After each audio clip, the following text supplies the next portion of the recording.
Welcome back to normal baseball. The Yoshinobu Yamamoto Sweepstakes have officially begun. Aaron Nola is headed back to Philadelphia, and the Athletics have finally moved to Las Vegas. It is official. We're going to talk about all that and more in this episode. Welcome back to normal baseball. I'm Alex Normal Dog. That's Lewis. And we got some more baseball going on. But before we talk about the news and what the news could mean for next season, let's talk about last season really quick. Just give these people their flowers. The award winners from the 2023 MLB season. At Rookie of the Year, we have Corbin Carroll and Gunnar Henderson. We have Garrett Cole and Blake Snell for the Cy Young Awards. And Shohei Ohtani and Ronald Acuna Jr., unanimous MVPs, kind of a lock for both of them. Just a round of applause for those guys. Yeah, well done. Well deserved. Well done. Could not be more surprised at how much the winning players of all these awards in their respective leagues won by. Like, it felt like by late August, it felt like everybody was like, oh yeah, Gunnar Henderson AL, Corbin Carroll NL, Shohei and Acuna, Cole and Snell. Like, it was so locked for so long, and it's good to see that some of these guys got their well-deserved flowers, and especially talking about Garrett Cole, who honestly should have 3 Cy Youngs at this moment, but good to see that he got his first. Yeah, I think a lot of people knew that these... My bad. A lot of people knew that these awards were going to these players. It wasn't a shock. I'm definitely not surprised that we saw unanimous Rookie of the Years and unanimous MVPs in both leagues, which is kind of insane. But I'm not surprised. And now that we're at it, get past that, we'll move on to the actual news. Yoshinobu Yamamoto, probably the highest regarded free agent pitcher out of Japan this offseason, has officially been posted by his Japanese club, and he is now officially a free agent. Teams now have 45 days to talk to him and negotiate a contract. I believe the date was January 4th. He needs to have a contract done by. The Yamamoto Sweepstakes have begun, Lewis. The Yamamoto Sweepstakes. Yeah, this is exciting. This is very exciting. Like you said, the 45-day window has opened, which means that every team in MLB has until January 7th of 2024 to negotiate a contract with him. It's going to be interesting to see what teams he meets with, what teams offer him a contract that has been rumored to be around $200 million over the course of 7 to 8 years for a guy who has yet to throw a single MLB inning. What teams are going to go all in and say, hey, we need you to be our guy. I can name you 3 teams off the top of my head right now that I think should be the front runners. And it's right now the Mets, the Cubs, and the Dodgers. I think those are the 3 teams that when you look at them, you're like, hey, they need a bona fide ace, and based on how we've seen Yamamoto pitch throughout his time in Japan, he can be a bona fide star. I would consider him a superstar and the best pitcher on the planet right now. Like, he is amazing. I agree. You look at his Japanese numbers in the NPB, and it just doesn't look real. I mean, he had like a 1.7 ERA in like 7 seasons, which is ridiculous. Yeah, that doesn't sound like a real stat. That's like video game numbers, and that term gets thrown around a lot, but sub 2 ERA over the course of 7 professional big league seasons is damn near unheard of. Unheard of. So definitely this guy is going to get a well-deserved payday from one Major League Ball club. I will be intrigued to see who it will be. Yeah, I'm very interested to see who it will be. We've already seen a ton of teams linked to him, and he wasn't even a free agent technically officially at the time. Now he's officially a free agent, and we're probably going to see even more rumors about what teams are talking to him. I know a lot of people think he's going to go to the Mets to join Kodai Senga. A lot of people have him linked to the Braves because they were chasing after Aaron Nola, who we'll talk about in a minute. Didn't wind up landing him, so they want another starting pitcher. Obviously, the Phillies, they just re-signed Aaron Nola. there's a lot of teams that he's connected to. I'm interested to see how those rumors kind of hone in now that he can officially talk to teams. Yeah, there's a lot of questions going around. There was one thing that came out earlier this week early last week, excuse me, prior to him being posted that said John Heyman, I believe it was, at the New York Post reported that he might have a West Coast preference, which is like a stab through the heart if you're a Mets fan or a Cubs fan or a Rangers fan or any team that really thinks that they have a shot at this guy, to say, hey, it's basically Dodgers or bust for these guys is kind of upsetting. Hopefully that's not the case. And then it also came out that Yamamoto was not really interested in playing for any teams that is considered like the younger brother of a city. So Angels would be out, Funny. the Mets would be out, the White Sox would be out. Like those are teams that they might need a starting pitcher, and it would be fun to see. He wants to go in and he wants to be the guy on a big team. And we saw in, I believe it was Game 6 of the Japan series. Is that what their like World Series is called? Yeah. Game 6 threw an absolute masterclass. 13 strikeouts with like 138 pitches. I mean, this guy, when the lights are brightest, you are going to see this guy perform. And I think part of him saying that, or his management saying that, is they've seen what he can do on the biggest stage in Japan, which has an electric atmosphere for baseball. Why would then you want to go to a second-hand ball club in a city? If he wanted to play in New York, he would want to go to the Yankees. If he wanted to play in LA, he would go to the Dodgers. If he wanted to play in Chicago, he would go to I almost said to the Rangers. If he wanted to play in Chicago, he would go to the Cubs. If he wanted to play in Texas, he would go to the Rangers that just won the World Series. That's just how I think that quote should be perceived. But I hope that's really not the case, because some teams' entire next 7 years can be determined whether or not this guy signs with them. Yeah, depending on what they want to do afterwards. I will say, on a guy like the Dodgers, he's a good fit. Yes, you could say, of course, the Dodgers want to just sign every big-name free agent. They're known for just throwing money at guys. But if you look at their rotation, you have Walker Buehler and Bobby Miller at the top of their rotation, which, yes, both of those guys are good. Obviously, I'd say Walker Buehler is their ace at the moment. Bobby Miller showed promise, but he obviously nothing official.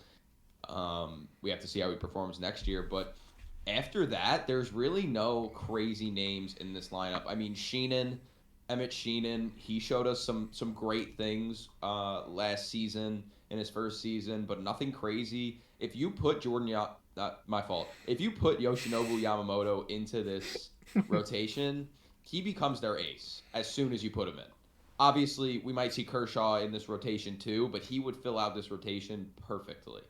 Yeah. I think Dodgers is a great fit. Dodgers is a great fit. The Cubs, I think the Cubs only go after Yamamoto if they swing and miss on Ohtani. I don't think the Cubs are a big enough market to pay both of them. Which is interesting, because is Ohtani going to sign before Yamamoto does? I mean, Yamamoto needs to sign before January 4th. Will Ohtani be signing before January 4th? I don't think. I highly doubt it. I doubt it. I think he'll sign like a month before spring training starts, like February for Ohtani. But that's for a different episode. We have a whole Ohtani episode planned. Yamamoto, I think there's a very good chance that we see him signed by the end of this week, if not by like before Christmas type of thing. You think that quick? Yes, I think that there is going to be a team that says to him, and it could be 25 ball clubs that have a realistic shot right now. There's going to be a team that says to him, hey, 7 years, $250 million. Super overpriced. But hey, we need you. We need you to fill out our rotation. The Braves make the most sense, but I don't think the Braves want to spend that much money over that short of a time frame for the Braves. The Mets hate spending money. They do. The Mets need pitching. They really need pitching bad if they want to compete in the near future, like Cohen has mentioned plenty of times. Well, I think the Mets having Kodai Senga might be a very good thing. I know you said he doesn't want to go to a little brother team per se. Yeah. But the Mets have Kodai Senga, we saw just how much success Kodai Senga had with the Mets last Oh season. my I God, he mean, was fabulous. arguably should have been a top 3 Cy Young contender candidate Totally. in the final voting. Didn't wind up getting it, but he still had a fantastic season. So, Over 200 obviously, strikeouts, sub 3 ERA, and just like a yeah. really good, healthy season when the Mets really were stagnant all year. Kodai Senga was fabulous, and I would not be surprised if Yamamoto went back on his word and did sign with the Mets because of what Senga just did. Well, that's the point I was trying to really get across there is that I don't necessarily know if it's based on Senga's numbers, but I think, you look at the Mets and you say, this is a good team. Yes, they might be historically the little brother in New York, but it's still a very, very good team. And Yamamoto he wouldn't fill out their rotation, but he would be an insane addition to their rotation, and they need it right now Yeah. because their rotation is nothing crazy at all. Obviously, you get rid of Verlander and Scherzer during the season. Now you're just left with Kodai Senga, Jose Quintana, Tyler McGill, Joey Lucchesi, and really no fifth starter. So a guy like Yamamoto would help that out a lot, especially with the team that they have. They can be good.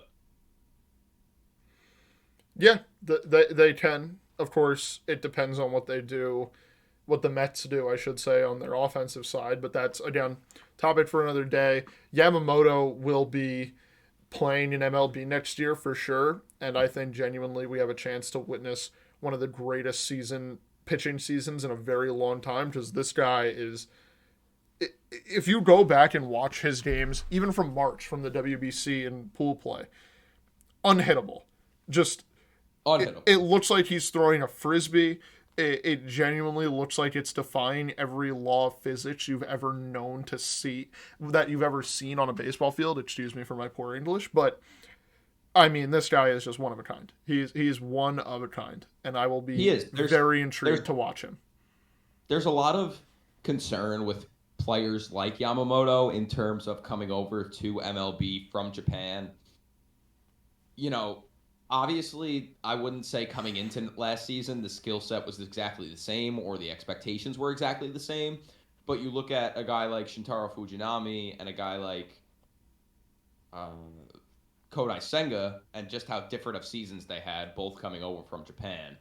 So it can go both ways. The ball is different. Baseball is not the same in Japan as it is in America. So getting adjusted is really important, and I don't have a doubt that he'll be able to do it. But there are some people that are a little skeptical because of that, and I'm interested to see how long of a contract he winds up getting.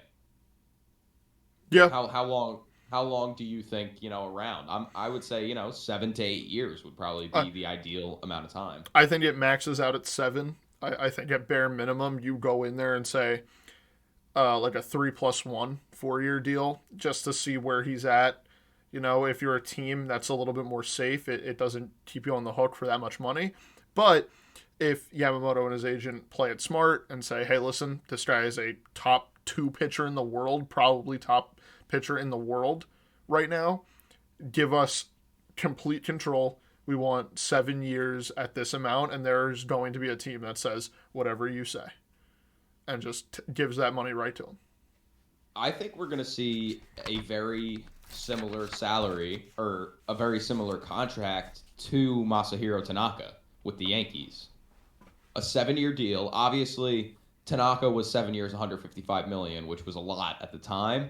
That is not as much at the time as we'll probably see Yamamoto sign, but I think a 7-year deal would be the ideal amount for Yamamoto. I think, maybe 7 years, 200. I say like 7 to 30. What is 7 200? 200 divided by 7. 28.5 million a year. I could see that. 7 to 30 is 33 a year. I could see 7 230. I could see both happening. It's We'll see very what happens. possible this guy is one of the best pitchers in the world. So he's earned every dollar already. I mean, the dude's insane. He has. Yeah.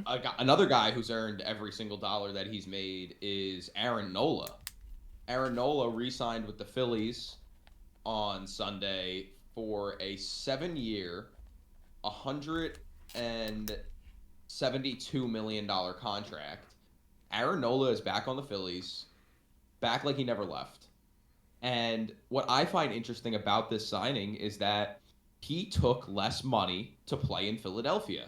He was getting offered more money from different teams, and he still chose to go back to Philly. What does that say about the Phillies and the culture they've created for their team? You know what it says, Alex? It says that Philly is the place to be. When that bank is rocking, you don't come knocking. All right? Yeah. Everybody loves Philadelphia. Yeah, same thing with Trey Turner. Trey Turner took less money to go to Philadelphia. I believe Zach Wheeler did the same thing a couple years. Zach Wheeler did. Just Bryce Harper Philadelphia could have is probably big. gotten more money if he hit the free agent market, if he explored the free agent market more.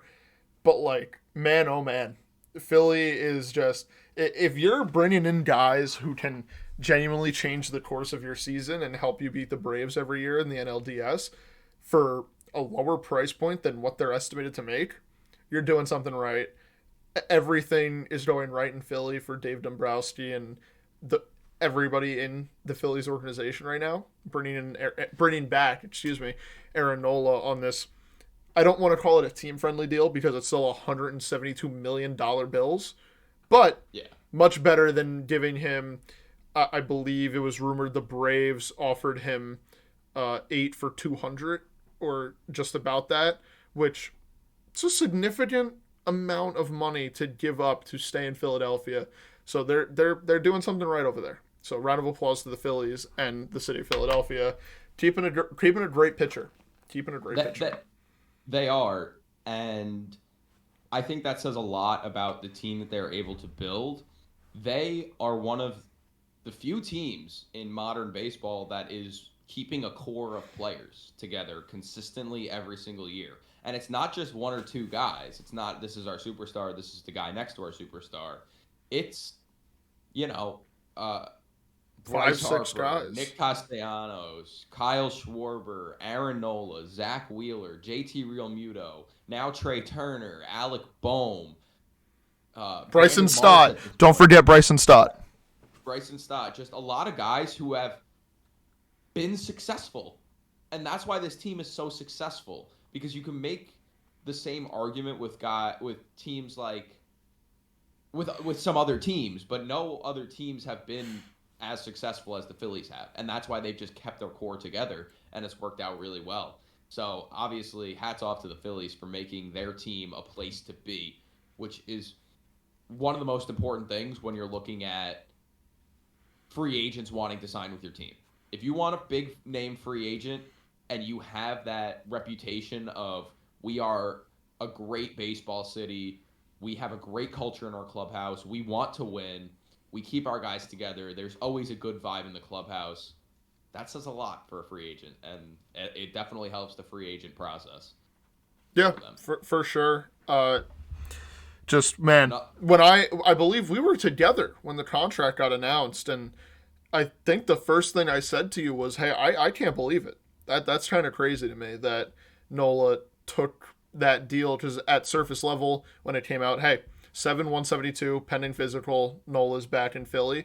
I believe I said to you, I was like, wow, lower than what I expected him to get. But then as the hours went by, hearing stuff that, hey, he took less money than what other teams offered him to stay in Philadelphia, I was like, you know what? That makes sense. I believe you even said it to me right when I told you about the contract. You said he probably took less money. I did. I said, that's a little bit low. I believe that was, let me figure out the exact math on that. 170, well, I guess we'll do, I think it can go up to 175. So that's around $25 million a year, which with how the market is right now, he definitely could have gotten more. And obviously he could have. He would have gotten more if he signed with another team. And I just knew it off the rip. I'm like, there's no way that was the highest offer. He just wanted to stay in Philly. He's been there his entire career. And at this point, he probably feels like there's no point in moving. He's having fun in Philly. Let me just stay. Yeah, they've made a couple of back-to-back very entertaining deep postseason runs, and he was a crucial part of that.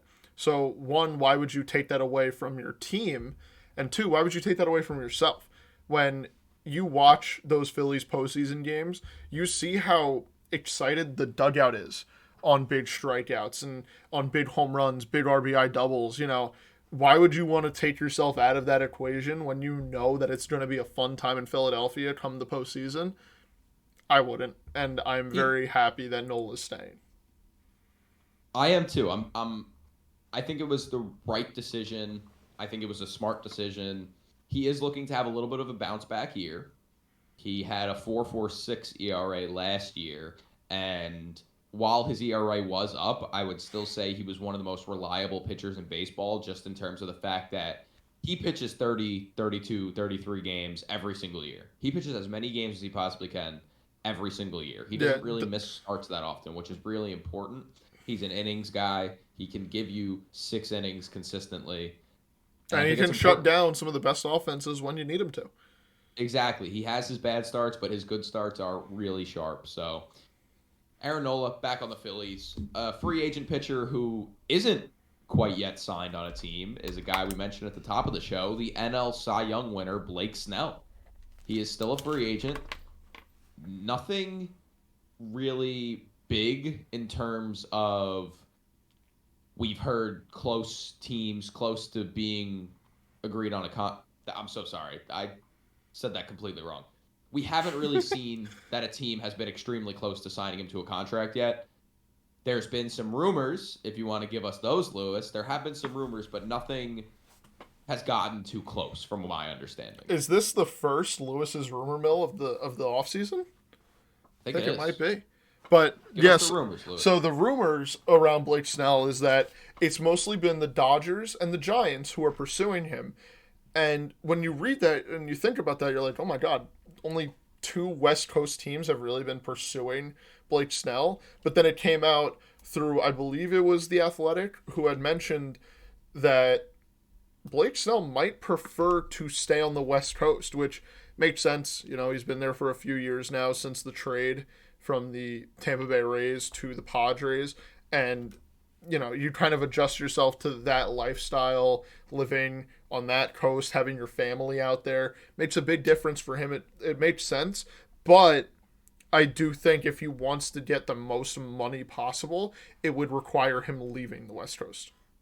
So, I don't know. Where do you stand on it? What do you think Blake Snell is going to do? I think it depends. I think he really will maybe go to just whoever gives him the most money at the end of the day. Because Snell, while yes, he did win the Cy Young, there always is that element of the team that signs him needs to have a good bullpen. Because Snell has given you 5 innings of, granted, he will give you 5 innings of incredible pitching, incredible lights out pitching, maybe 6. But after that, it's up to your bullpen. Snell is not going into these games and going 7, 8 innings.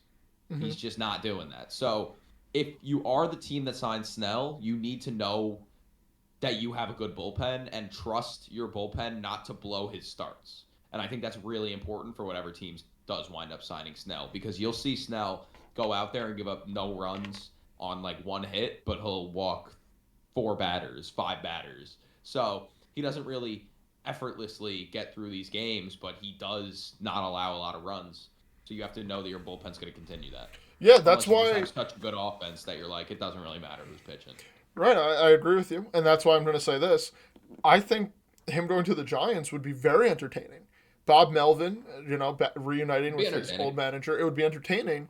But also, their bullpen, I genuinely think that you could put a JV coach into their manager role as the Giants if you have Blake Snell starting, and you can figure out how to hold a team to 0 runs or 1 run over the course of 9 innings if you have Blake Snell, and then that bullpen can get very, very dangerous if they're all on fire at the same time. So it would be interesting. Another team that I think should... Wait, I want to... Before we go, I would like to say Blake Snell is a package deal now. Whoever signs Blake Snell has to sign Gary Sanchez. It's true. So that's got to be kept in mind. It's true. Because the Giants have a guy like Patrick Bailey. Would they want to take up another whole roster spot for Gary Sanchez? If it means Blake Snell's going to pitch the way that he did. Because if, in case you don't know, last season, Blake Snell didn't really have a great start to the season. It was only once Gary Sanchez got to the Padres that he started being the dominant Cy Young pitcher that he wound up ending the season as. So, if you want to sign Blake Snell, consider bringing in Gary Sanchez as well, because that's direct correlation to his success last year. Anyway, go on. What's another team? Another team that I think should consider him, and honestly, this is going to sound crazy, but let me explain. The Houston Astros. Just because when you think about it, a lot of money. Can the Astros really afford that? And Justin Verlander. But then you remember, I think it's 70% of JV's contract this year is covered by the Mets. That's true. So they do have a little bit more flexibility money-wise, and if Jim Crane sees the opportunity to go and do everything he can to win a World Series, no ifs, ands, or buts, he's going to do it. So, sneaky, but Blake Snell of the Astros would definitely continue their I guess, do you call them a dynasty? I guess you do. No. Their regular season dominance. How's that? That works. I will say, I think Blake Snell is one of the guys who you're looking at who is an elite pitcher, but you might get him for not as much money. You know what I mean? It depends. Because of how many guys he walks and how he can't go too deep into, or he hasn't. Not that he can't, but he hasn't been able to go deep into games. So you might get him for a little less than maybe people are thinking. So that might be in the Astros ballpark. But again, they are probably saving up some money to re-sign Altuve and Bregman next season. So, as we talked about last episode. I'm not sure. I don't know. It would be interesting to see if they did that, because the Astros are still in this window that, hey, if it's not working, things need to be done. And honestly, Blake Snell would be the first guy to get traded if the Astros did say, hey, we got to pivot, go get a couple more bullpen pieces. Who do you want? Okay, Blake Snell, sure. Get him off our roster, type of thing. It would not surprise me. Yeah. Another kind of guy who might be on a similar path to Blake Snell is Tyler Glasnow. Yeah. Blake Snell was traded from the Rays to the Padres before the 2021 season, and Tyler Glasnow could be facing the same fate. He could, and it's interesting to see. I know you're very hyped up about this. Oh, I mean, you think Glasnow's gone? I think he's as good as gone. Just to preface this, the Tampa Bay Rays over the last 3 seasons, you could go 4, but then that's the 2020 season. Can't really count that too much in terms of payroll. Yeah, do 3. But the last 3 years, the Tampa Bay Rays have tried to stay under $100 million budget in terms of their payroll. In 2021, it was $76.8 million. 2022, it was $97.4 million. And then their ownership and their GM came out and said, hey, that's way too much. Like, we tried to go all in because of how successful we were a couple of years ago, and that's not going to happen again. 2023, last season, right, they finished, second in the AL East, right behind the Orioles. Had one of the greatest the greatest start to a season in baseball history. And guess what? Their total salary was only $79.3 million. Now, then you turn the clock forward a little bit, you look to 2024. As of right now, they still have Wander Franco under contract. We won't talk about what he's done, but yes, he's still technically part of the Tampa Bay Rays, and he still is owed money. So there's I think that's $3 million coming up this season if he is on the Major League roster, of course. $3 million.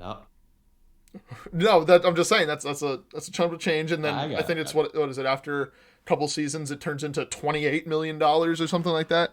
That's true. But right now they're estimated at $118 million to be spent next year on opening day, and $40 million of that is coming from arbitration cases. That's a lot of money. The Tampa Bay Rays have historically not wanted to do that, which makes me think, hey, they're going to get rid of guys because they don't want to spend that amount of money. And when you look at some of the guys that they have in arbitration, they're obviously not going to waive them or tell them, like, no, we're not going to go to arbitration with you. just to name a few that I have up here on the other screen. Sean Armstrong, excuse me, Isaac Paredes, Shane McClanahan, Harold Ramirez, Randy Arozarena, like these guys, Andrew Kittredge, like they're not going to go to arbitration with these guys. These are guys that they need. We're finally seeing that wave of Rays young prospect, rookie, young guys who are finally all asking for their money. And it's getting to the Rays. We knew it would come at some point because when you look at even the 2020 team that made the World Series, the amount of young guys on that team and the Rays having the ability to just pull good players out of nowhere. Once those good players get good on the Rays, as soon as they're going to be able to get money, they're going to want to get money. So I think that's finally what we're seeing in terms of you can have a lot of guys on a rookie contract, but eventually you're going to have to pay them. Yeah, and the biggest estimated payroll addition is right now Tyler Glasnow, who sits at $25 million, which is 28% of their payroll payments right now. Just trading him away puts them under that 100 million. It puts them under that 100 million, and that still leaves all the time for arbitration cases that have not been settled yet, which right now, according to sportstrack.com, which absolutely love the website, it's a great utility, they have their highest paid arbitration player being Randy Arozarena at $7 million, which good chunk of change for Randy, but you can't really have the best of both worlds and keep around everybody if you want to stay under that $100 million budget, which is why I think we're going to see Glasnow get moved, and he's as good as gone in my eyes. I was going to say, I don't think we really need to even look at those arbitration contracts and who might get paid what next season. I think just the obvious answer is getting rid of Glasnow. Mm-hmm. I don't know what exactly that package would look like because he has had a tendency to get injured. He hasn't really been able to stay on the mound, but when he is on the mound, he's a very, very good pitcher. So, you know where I've been thinking about this since I mentioned it to you, like, what was it, 2 weeks ago? There's one team in particular that I think is going to trade for him, and I'm excited to share that with you. May share it with me right now. I think it might be the St. Louis Cardinals. The Cardinals have just called up a few of their minor league guys, right? So everyone's kind of looking at their minor leagues like, oh, not really much value, blah, blah, blah, blah. What are the Rays good at? Finding that random prospect in low A that will become an MVP caliber player in a couple of years, at the major league level. The Rays are going to find this guy. They're going to find a couple of guys and be like, hey, give us this guy, give us that guy, and cash considerations. And we'll give you Glasnow. Cash consideration. Yeah, they're going to say yes. And then in 6 years, when the Rays are in the World Series and, I don't know, Hiji Maju is hitting 500 in the postseason, everyone's going to pull up the tweet that says, we have acquired Tyler Glasnow from the Tampa Bay Rays for XYZ player. And everyone's going to be like, what were the Cardinals thinking? It's going to be something like that. But I think it's the Cardinals are going to be the top suitor for him. That sounds like a very Cardinals thing. Cardinals are looking for starting pitching. I think there's a lot of other teams that are also looking for starting pitching. There are a lot of teams that want to dump off starting pitching too, which is interesting. Yeah, but I think you could look at a team with obvious prospect capita, and they might just do like a 2 prospects for Glasnow. He is a rental technically because after next season he's a free agent, so they're not going to get the craziest haul for him. But we could see the obvious, just give us one of your top prospects, or give us one of your top prospects and already big league talent. Yeah, there's a world where that happens too. I'm leaning that. I don't think it's going to be random people. Not for Glasnow. I think Glasnow might haul in a top 10 prospect. He is just a rental. Maybe the 10th. He is just a rental. Maybe the 10th prospect. Right, that's what I'm saying. He's a rental, so he's not going to... I don't think that they're going to go random, though. I don't think there's going to be just a random guy that you're like, who's that? I think it'll be like a somewhat known name in the minor league world. Okay. Okay. I like that. Moving on. I mean, Alek Manoah He's another pitcher in the AL East. He is officially available, according to the Blue Jays. Alek Manoah is on the trade market. I don't know what team would necessarily want to trade for him right now, but we obviously know the story of Alek Manoah. If you don't know the story of Alek Manoah, he went into this season, had a really bad opening day start, and everyone was like, oh, yeah, it's just opening day. He's still got to get fully ready. But no, that wasn't it. He had bad start after bad start after bad start. He really struggled because of the pitch clock. He couldn't work that fast, and it came back to bite him. They sent him down to rookie ball at one point, and he never really got back up to the majors in the season. And now he's on the trade market, which I find pretty funny because how much value could a guy like that possibly have heading into the next season?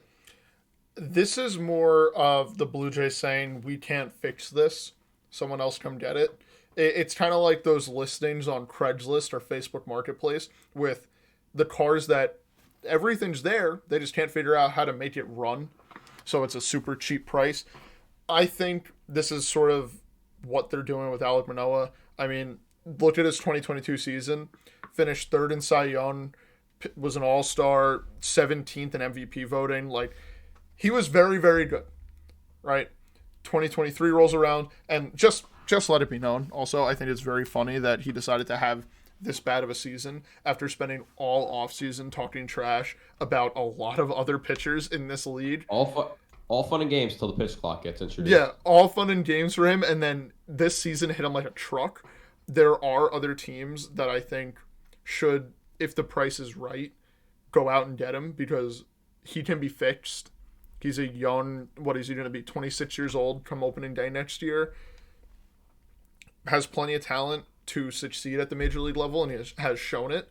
I think that there should be a team that has a better pitching staff and pitching lab that can bring him in and fix him because he can probably do it. And I will hang my hat on that. I think if he goes somewhere that's not the Blue Jays next year, he could have a very good bounce back year and show like, hey, I messed up. I didn't prepare myself for the 2023 season, but guess what? I'm coming back and want to do it.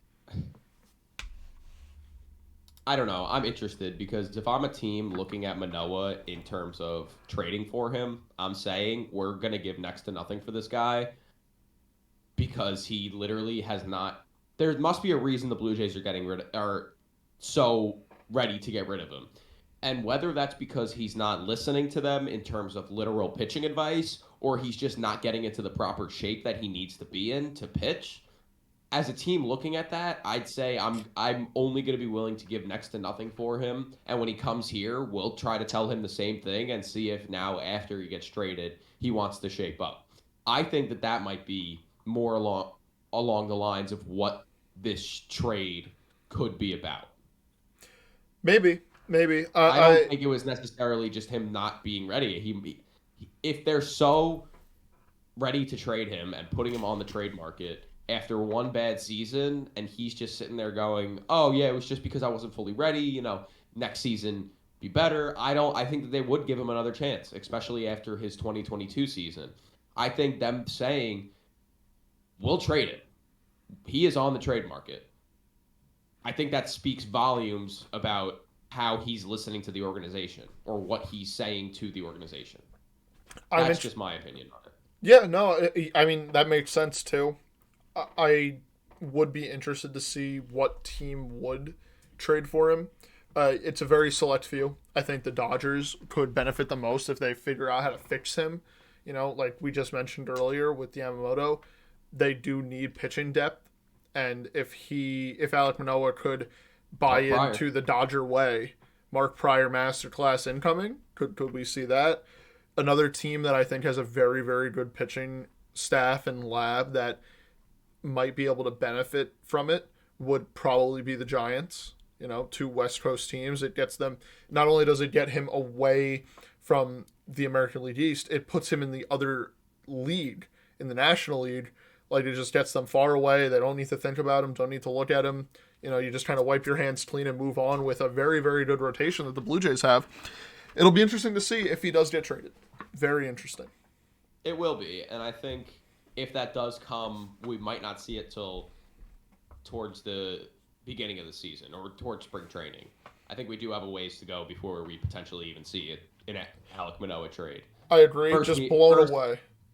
First, I think teams are going to try to test their luck more on the free agent starting pitching market because it is pretty good this season.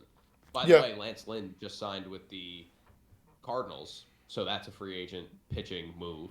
Yeah, right there. 2011 World Series champ goes home. Yeah, back to St. Louis. That's pretty cool. Yeah, exciting.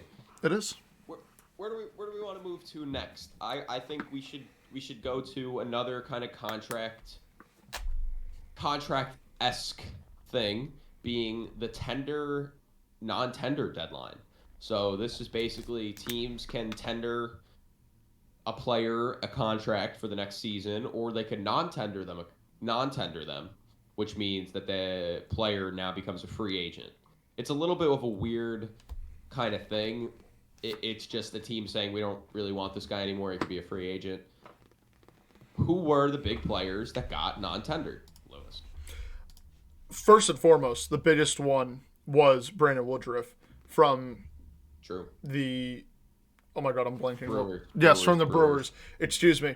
Brandon Woodruff, especially after it was announced that he needed basically season-ending surgery and would be out for all of 2024. They don't even have the decency to keep him on the roster to give him access to everything that he needs to rehab and feel better. It's basically saying hey, you're going to be someone else's problem next year. Kind of, the Brewers have usually been world class in how they handle helping players and taking care of their own players. The fact that they threw him to the curb kind of doesn't sit with me the right way.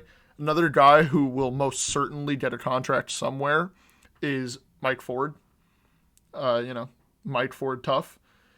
Love the guy. First base DH from the Mariners. He had some crazy good moments in Seattle when he was there that I think a lot of people don't really talk about enough. Yeah, he definitely deserves another contract somewhere. He's a great backup first baseman, bench bat type of guy. Hey, DH needs a rest day. Will be interesting to see where he goes. Another guy who I think we can. I think there's only one place for him to go. Austin Nola.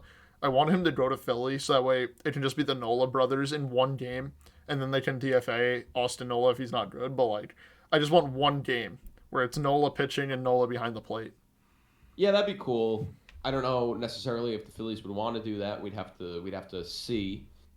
If they did do that, I agree it would be pretty cool. Another guy I was gonna really wanted to highlight was Kyle Lewis on the Diamondbacks. Mm-hmm. They just made the World Series. Not only that, but Kyle Lewis is a former Rookie of the Year. I know it was during the 2020 season, but still a former Rookie of the Year. Yep. I'm interested to see what team wants to take the flyer on him because we've seen the upside on Kyle Lewis, and it is very, very good. Last season, he only appeared in 16 games, and in those 16 games had a 204 batting average. So he did struggle. He has not been the same since his rookie year, since he missed a lot of games for that. Rather, my fault. He hasn't been the same. He's missed a lot of games since then, is what I meant to say. So we'll see what team decides to take a chance on him next. Yeah, another guy that I think just it's sad to see him not to get non-tendered is Austin Meadows from the Tigers. I mean, his story is just really sad, and it shows that these ball players are humans too. They're just like you and I, suffering not only from mental anxiety, but also vertigo, I believe he had suffered from. It prevented him from playing a lot of games over the last 2 years, and it's upsetting to see that the Tigers are not going to keep him around because we saw Austin Meadows with the Rays and how good he could be. And just it's just sad to see him go that way. They want to win. They don't see value in him. He played a total of 42 games in 2 years with the Tigers. I don't think it's necessarily they don't see value in him, and more of we can't just be taking up a spot on our roster for a guy who's not going to play.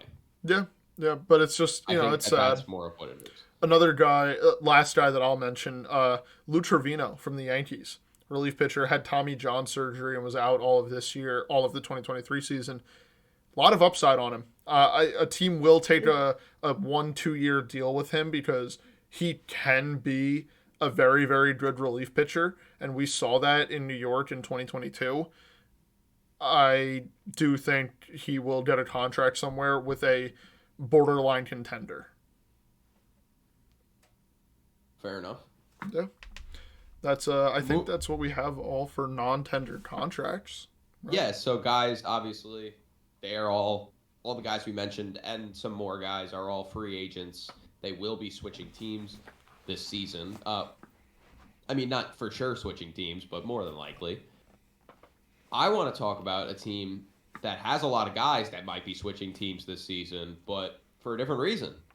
The White Sox may be trading a lot of their guys this offseason.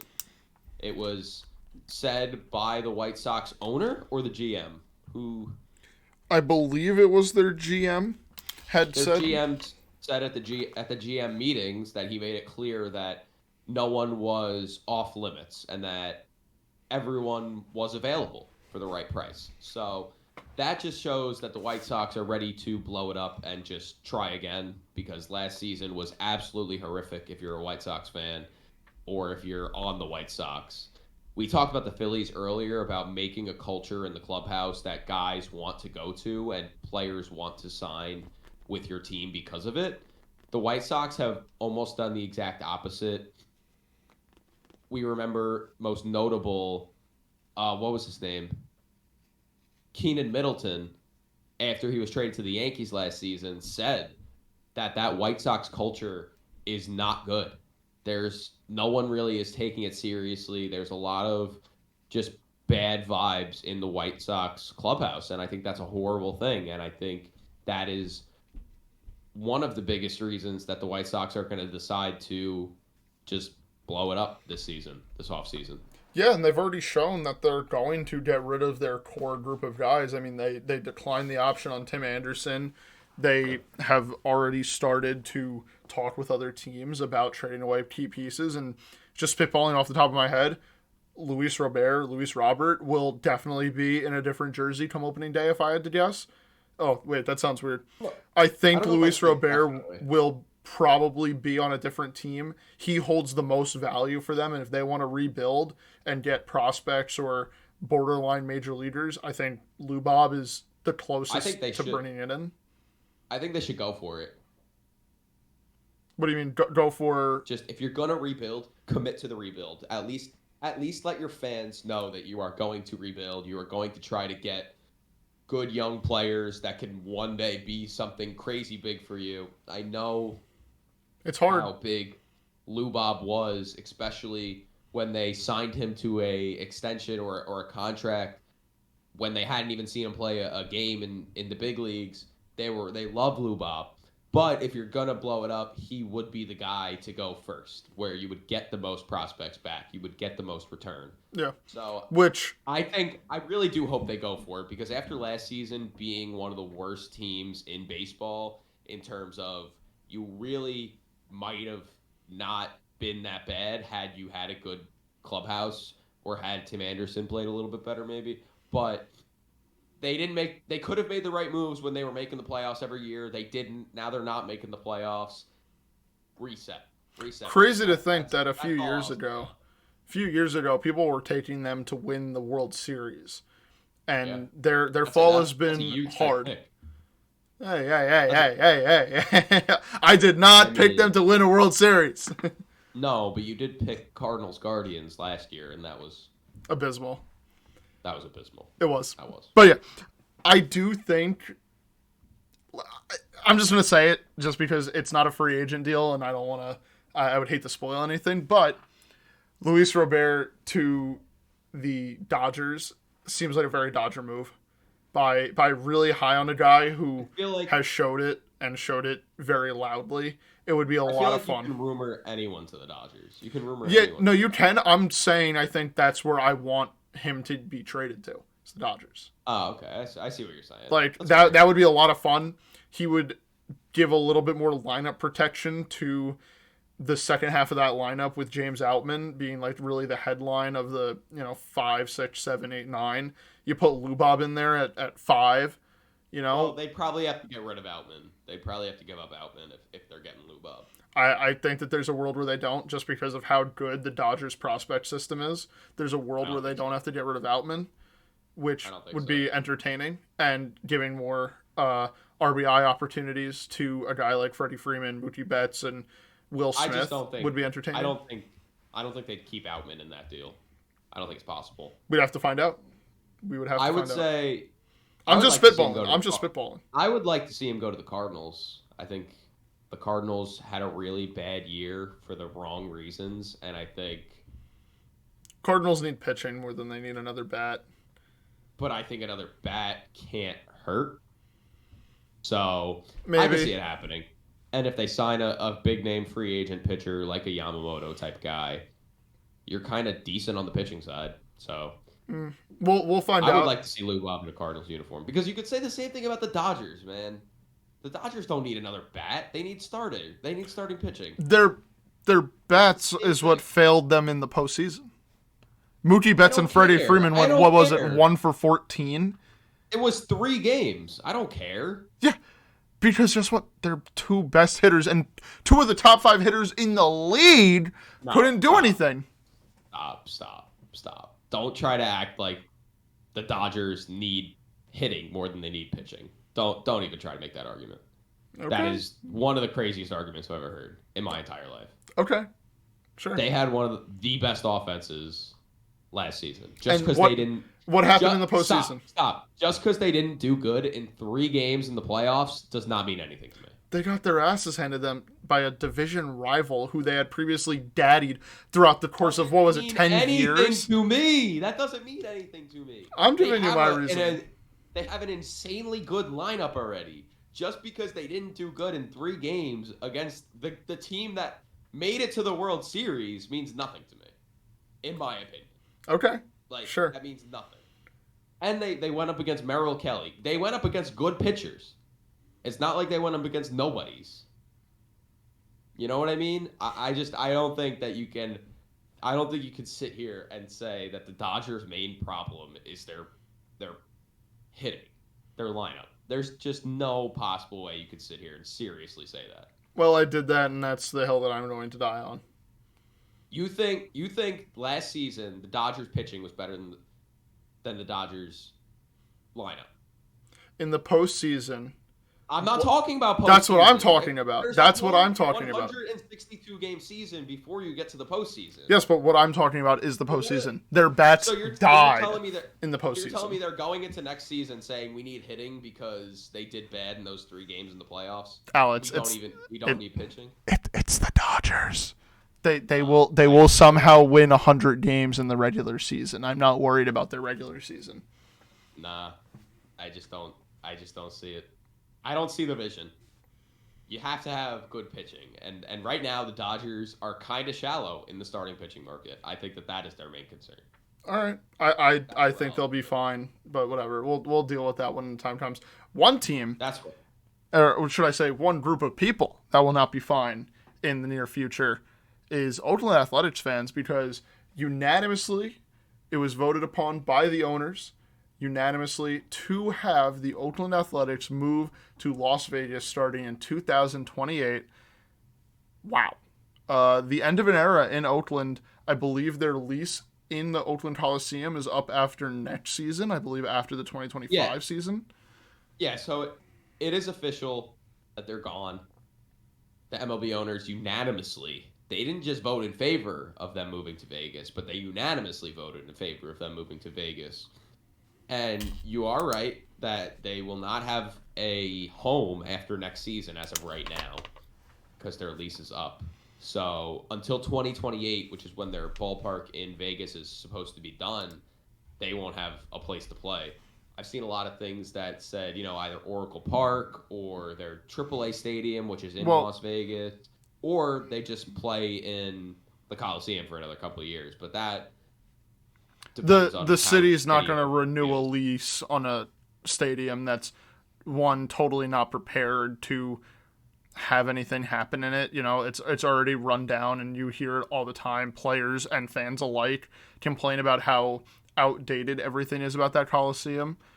Sad to see that this is how Oakland baseball seriously just comes to an end. It's not It fair to does. the It is fans. bad. Uh, No, I don't think it is either. All those protests during the season were for nothing. All those those sell the teams, all those the All-Star game protest in the fifth inning. that was We a were lot part of of that. fun. A lot of fun to be at.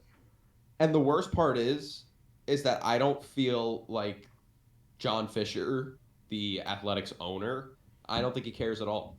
I think he feels Oh no no, sympathy because when you have a group of people violently telling you to sell the baseball team that you own, why would you care if you leave them? Why would you care? And I think that that's really what John Fisher is going with. Last week or 2 weeks ago now, outside of the GM meetings, there were three athletics protesters, fans, mm-hmm. and Fisher tried to play the victim card on them. He said, "It's been a lot worse for me than you." Like, no, it has not. No, it has not. You've Stop been lying. sitting pretty. You are a multi-millionaire. Billionaire, billionaire. Billionaire. You have money. You're fine. You're leaving Oakland, and you don't care that you're leaving Oakland. No, So and the worst I just part think about playing it, the victim card is absolutely insane. I agree with you. And the worst part about it is that I would be willing to bet within the first 10 years that they are in Oakland, Fisher puts that team up for sale. Because he knows that being in Vegas, in that Vegas market, is going to hail so much more money than that rundown Coliseum in Oakland, where if he would have just come to an agreement with the the Oakland government and governor on a new stadium, like contract lease or building a new one, this would not be a problem. But Fisher knows, and he saw it. Every team is trying to get into Vegas. The Raiders left Oakland. The Warriors left Oakland back in 2019 for San Francisco. And now not the Rays. And now the Athletics are leaving Oakland. It's tough. It sucks. There's not really much that you can do about it now that it's been voted on and it's official. No, It's not changing. They're not going back. Yeah, if you know an Athletics fan, man, just, be there for them. Give them a nice big hug. Give them a nice big hug. Big hug. To the other side of the coin, Vegas should be fun. Air's dry, ball flies there. Indoor outdoor stadium. What are we thinking? I'm interested to see what the attendance is like in the first season. Like that opening day 2028 could be earlier than 2028. So as of right now, 2028. That opening day 2028, I'm excited to see how many people are actually at that game because the Golden Knights have gotten very good attendance since they became an expansion franchise in Las Vegas. I'm interested to see if it's the same for the Athletics. And you have to keep in mind, you can move to Vegas. If you don't put a good product out on the field, they'll quickly find out that people won't want to watch. So that's all I'll say. Yeah, just to add a little bit to the attendance thing, their AAA team, what are they called? Something Pilots, I think. The Las Vegas Aviators. The Las Vegas Aviators, excuse me. They have consistently ranked in the top 10 for minor league attendance. They sold out. I think it was this last season in 2023. They sold out like their first 15 home games in a row or something like that, which is a minor league record, or 10 games in a row. Still, that's really good. I will be interested to see what their attendance is like hosting an MLB game at a minor league stadium. Definitely something that I think I want. They wind up doing that. Oh, it's confirmed they're going to play portion of their home games there in Nevada, in Las Vegas. There's going I don't to be... think it's official. Yeah. I don't think it's official. No, there's nothing officially signed or said or anything. It's just like speculation. It's just saying it's what Fisher said. So I don't think anything's official. I don't. Okay, well, I'm going to take Fisher's word on that. I do think playing in a minor league stadium is insane. It's very fitting for that team and their current situation because, let's be real, a lot of teams don't really fear the Oakland A's like they once did when they had Matt Chapman, Matt Olson, Sean I don't fear Murphy, them. and a bunch of good pitching like Chris Bassett and Sean Manaea. Not Sean Manaea. Sean Manaea? Yeah, Strom and I. Yeah, like the Oakland A's were once a very, very good franchise, and the fact that John Fisher deliberately ran them into the ground just to get his way of moving to Vegas, to then he will sell that team very shortly after they move. Yeah. I'm excited for the conversation to be had in, I know it's a long time from now, but like 2030, when we say John Fisher just sold the A's 2 years after forcing the move to Las Vegas and breaking A's fans' heart. Obviously, if the move does turn out to be good, then we're not really going to say it as critical. But as of right now, if you say, he just sold the team after 2 years after they moved to Vegas, like why even move to Vegas? Just give it. You could have sold it while they were in Oakland to a guy that actually wants to compete and wants to win. And if you put a good product out on the field, the fans will come. So I think it'll be an interesting thing, but obviously that's way down the line. But I do think that here it is, Alex. When John Fisher sells the team, all the protesters that both you and I have met at the All-Star game and throughout the season, all of those protesters are going to band together and put enough money into one pool to buy the Oakland Athletics back and bring them back to Oakland. That's my official prediction. I'm sure. I'm going to contribute. I will put in my $1. I will become a partial owner. They're just going to be a part of the no one's going to have majority ownership. It's just going to be like everyone has 1%, and then it'll be like they have like an elected official. Talking to free agents is just them tweeting them on Twitter. All their negotiations are public because it's just on Twitter. Can you believe? Come to the A's. We'll give you We'll give you $30 million for 2 years. And it's all quote. It's quote tweeted by like 50 other people who own 1%. They're like, "Can we do 26? How about 28.5?" That would be funny. I'm there for public negotiations on social media. I'm there for that. For now, all we could say is sell the team, John Fisher, and if you don't sell the team, at least make them competitive. Not as bad. By the time they get to Vegas. By the time they get to Vegas, or even before then, I think 2027 Athletics fans. Well, if there are even any Athletics fans at this point, but if you're the Athletics, you want to be looking at 2027. At the end of that season, being like, okay, we're just a couple moves away from making the playoffs, and that's a great place to be going into our new stadium in 2028.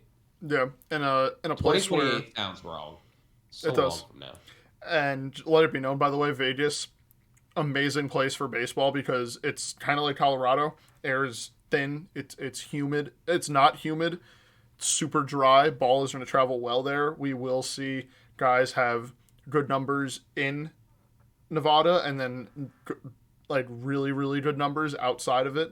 Of course, depending on Coors it's going to be another Coors form of effect, which is funny because now we have two teams in the Western divisions that have that similar. Do we call it an issue? Do we call it something fun? I don't know. But I don't think it's an issue. They knew it was happening. Well, it sucks for the pitchers that have to start 15 games there a year, but whatever. Yeah, but I don't think it's an issue necessarily. Yeah, that's true. It'll be fun to see. They knew what they were doing. It'll be fun to see, but kind of sucks that this is the way that baseball in Oakland ends. I mean, in my opinion, you look at it and you say, yes, if you're an A's fan, obviously it sucks. But if you look at it just from a honestly non-biased perspective, I would say, I think Vegas is probably a better place to have a baseball game than Oakland.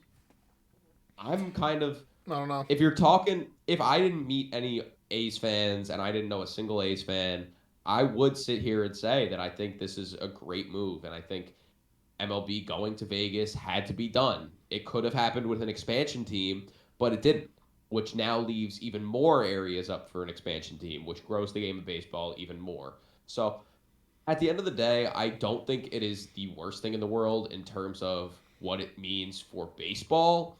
In terms of what it means for Athletics fans, obviously it sucks. I don't even know if there's going to be any Athletics fans left by the time they move because those Athletics fans don't want to support that team once they move. And now that it's official, next season, the 2024 season, I think the A's might set the record for least Lowest attendance. lowest Yeah. attendance.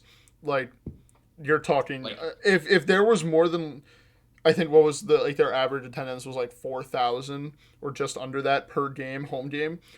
I there, genuinely think that might be cut in half next season. but they might get more because people might want to go to Oakland before they move. Color me See that. them By the way, see them one last time. I want to. I have not been to Oakland yet. Uh, I Neither have I. definitely want to make it We out there. need to go. We need to go this summer. This is our last summer to go. Yeah, it's our last opportunity to go, and I think we do have to make it out there to see the stadium that once was one of the loudest places on earth. That what was it? The 2018 wild card game. It was like a wild card game or a division series matchup. Like they literally sold out every Yeah, seat in the they played the Coliseum. Rays. I remember that.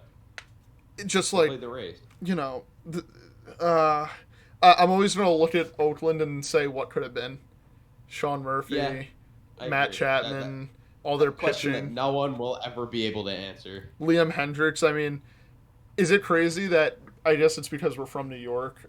Like the first thought that I have of is Liam Hendricks in a Athletics jersey is when I think he was like an opener in the wild card against the Yankees in Yankee Stadium, and Judge took him deep. Just man, now I almost want to go online and book my trip to Oakland and San Francisco because man, it's not fun to see it end this way. No, not fun from an outsider perspective. I can only imagine how not fun it is from an insider perspective. Just know We'll see. to all the protesters, all the people who want to keep baseball in Oakland. Normal baseball stood with you at the All Star game. We We chanted did. as loud as we could. Sell the team that fifth inning, getting that card and meeting a few of the people that worked with that whole organization and that movement was a once in a lifetime experience. It was really cool to see people that passionate. I mean, we're in New York. We see passionate Yankee fans, Mets fans, Giants, Knicks, Nets, Jets, anything you can think of. But I've never seen a fan or a group of fans that passionate as the Oakland Athletics fans. I agree. I'm devastated for their fan base. Agreed. But at the end of the day, it is what it is. Maybe one day they'll get another team in Oakland, and if not, just go across the bridge to San Fran and start watching the Giants. Yeah, the Giants love it. Increased attendance. Yeah, I mean, I if I was an Athletics fan, I'm becoming a Giants fan. I mean, that's that. I'd go Seattle. I don't know. I don't know if that necessarily is like a no go because like if the Mets moved out of New York, I doubt every Met fan would just be like, oh, I'm a Yankee fan now. I don't know how big of a rivalry that really is, Oakland and San Fran, but you never know. I don't know. There's gonna be no Athletics fans. I'll tell you that. That's for sure. Yeah, that's true. Let's But see that's what all I happens. We got plenty We'll of see what time. happens with time. More stuff will come out, and we'll find more stuff out about About stuff. what's going on. That Yeah. made no sense. So sorry. No, it's About okay. stuff. Well, stuff will happen soon. Stuff Yes. will be happening soon. That is a normal baseball guarantee. There will be stuff to talk about soon. Big game Lewis. He shows up. Big game Lou. Stuff. I'm here. Stuff will happen. Amen. Whether that stuff will be groundbreaking, we don't know, but stuff will be happening. All right, let's close this out. Before we keep babbling, Yappersville. We thank you guys for watching, listening, viewing, and make sure you subscribe and follow the podcast and share the podcast if you enjoyed. And we will see you guys next time. We're going to be soon, just looking ahead, we're going to be talking about Shohei Ohtani. We're going to have a whole episode about Shohei Ohtani. We're going to be talking about the free agency class, the rest of it, that is, and a lot more. And obviously any news that comes out. Just a lot of off-season stuff, and we're ready. So we thank you guys for watching, and we will see you guys in the next one. A peace. Wait, 1 second. Yoshinobu Yamamoto, going to the mound.